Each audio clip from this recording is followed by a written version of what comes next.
আসসালামু আলাইকুম প্রিয় ভিউয়ার্স, জিহাদ ইলেকট্রনিক্স চ্যানেলের পক্ষ থেকে আপনাদের সবাইকে শুভেচ্ছা ও অভিনন্দন। তো প্রিয় বন্ধুরা, আজকে কালকে যে একটি সমস্যা প্রায় 100-র মধ্যে 80টি বাড়িতে দেখা যাচ্ছে, সেটি হচ্ছে লিকেজের সমস্যা। আর এই সমস্যাটা যে পড়েছেন সে আসলে বুঝবেন এর যন্ত্রণা কতটুকু। ঢালাই দেওয়ার পরে এটি আবার নতুন করে ভাঙতে হয় এবং এটা অনেক ঝামেলার একটি কাজ। তো আজকে আমি আপনাদেরকে আমার ভিডিওর মাধ্যমে দেখাবো যে কীভাবে খুব সহজে এবং খুব সুন্দরভাবে এটি সমাধান করবেন। 100% সঠিকভাবে সমাধান কীভাবে করবেন, তো আজকে আমি তাই দেখাবো। তো প্রিয় ভিউয়ার্স, এখন আমি চলে আসলাম বাথরুমের উপরে। আর মূলত এই পাইপটি দিয়ে পানিটা লিকেজ হতো, আর আমরা প্রথমে এর চারপাশটা খুব সতর্কতার মাধ্যমে ভেঙে ফেললাম।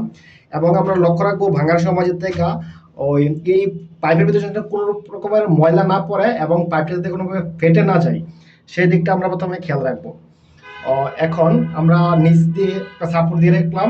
এখন আমরা সিমেন্ট গুলে চারপাশে খুব ভালোভাবে দিয়ে দেব।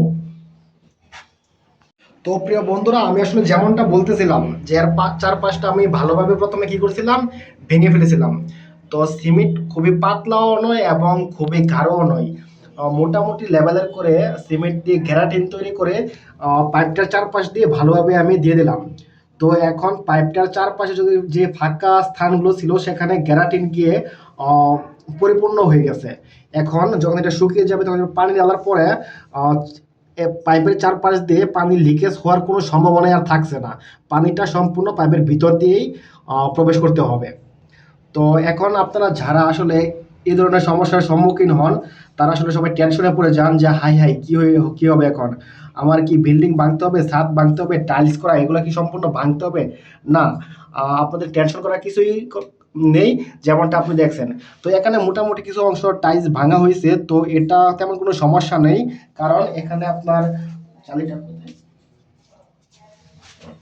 তো যখন আমি এই জালিটা এখানে আমি বসাবো তখন চারপাশে সামান্য টুকরা টুকরা টাইলস দিয়ে এটা আসলে খুব বেশি একটা সমস্যা আসলে আশা করি হবে না। তো এটা সেট আপ করা সম্ভব। তো এখন আর এই সমস্যা নিয়ে কোনো টেনশন করার কোনো কারণই নেই। তো এটা সহজ সমাধান। তো গাইস, আমাদের এই ভিডিওটি যদি আপনার ভালো লাগে এবং কোনো উপকারে আসে, তাহলে আমাদের পরবর্তী ভিডিও দেখার আমন্ত্রণ জানিয়ে আমাদের আজকের ভিডিওটি শেষ করছি এখানেই। তো আমাদের যাওয়ার সময় আমাদের চ্যানেলটি সাবস্ক্রাইব করে পাশে থাকা বেল বাটনটি বাজিয়ে দেবেন। খুদা হাফেজ।